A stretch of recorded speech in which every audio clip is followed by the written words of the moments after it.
کہ آخر یہ لوگ جو تیرے دشمن ہیں وہ تیرے آقا تیرے محبوب حضرت محمد مصطفیٰ صلی اللہ علیہ وآلہ وسلم کی محبت کے دعوے دار ہیں. بس دنیا کے کونے کونے میں جہاں جہاں بھی مسلمان بستا ہے، خواہ وہ آپ سے دشمنی میں انتہا بھی کر رہا ہو، اگر وہ آپ کے محبوب حضرت اقدس محمد مصطفیٰ صلی اللہ علیہ وآلہ وسلم کی محبت کا دعوے دار ہے، تو یہی بات کافی ہے اس کے لیے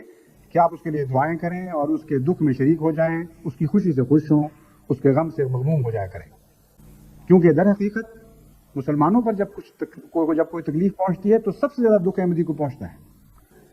اگر اس کو دکھ نہیں پہنچتا تو وہ سچا احمدی نہیں.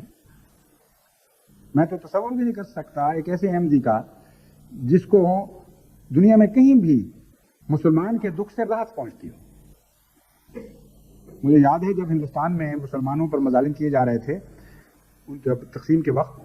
تو سب سے زیادہ شدت کے ساتھ ان مظالم کے خلاف جو عالمی مہم چلائی ہے وہ حضرت مسلم موعود نے چلائی. اور تمام مبلغین جو دنیا میں کہیں بھی تھے، یا اگر کہیں مبلغین نہیں تھے اور احمدی بستے تھے، تو ان سب کو حضرت مسلم موعود نے ہدایات جاری فرمائی. اور اس کثرت سے ہندوستان کی حکومت پر دباؤ ڈالے گئے اور مسلمانوں پر مظالم کی داستانیں شائع کروائی گئیں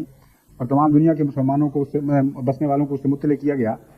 کہ اس کے مقابل پر ہزارواں حصہ بھی پاکستان کی حکومت نے نہیں کیا.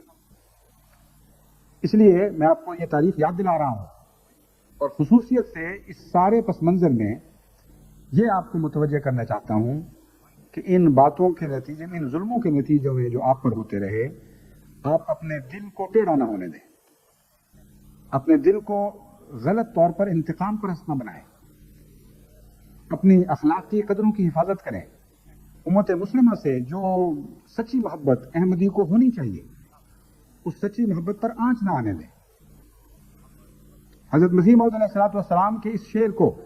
ہمیشہ مطمع نظر بنائے رکھیں اور حفظ جان بنائے رکھیں. اے دل تو نیز خاطر اینا نگاہ دار، کاخر کنن دعوی حب پیغمبرہ. اے میرے دل، تو ہمیشہ اس بات کو نگاہ میں رکھنا کہ آخر یہ لوگ جو تیرے دشمن ہیں وہ تیرے آقا تیرے محبوب حضرت محمد مصطفیٰ صلی اللہ علیہ وآلہ وسلم کی محبت کے دعوے دار ہیں. بس دنیا کے کونے کونے میں جہاں جہاں بھی مسلمان بستا ہے، خواہ وہ آپ سے دشمنی میں انتہا بھی کر رہا ہو، اگر وہ آپ کے محبوب حضرت اقدس محمد مصطفیٰ صلی اللہ علیہ وآلہ وسلم کی محبت کا دعوے دار ہے، تو یہی بات کافی ہے اس کے لیے کہ آپ اس کے لیے دعائیں کریں اور اس کے دکھ میں شریک ہو جائیں، اس کی خوشی سے خوش ہوں، اس کے غم سے مغموم ہو جایا کریں.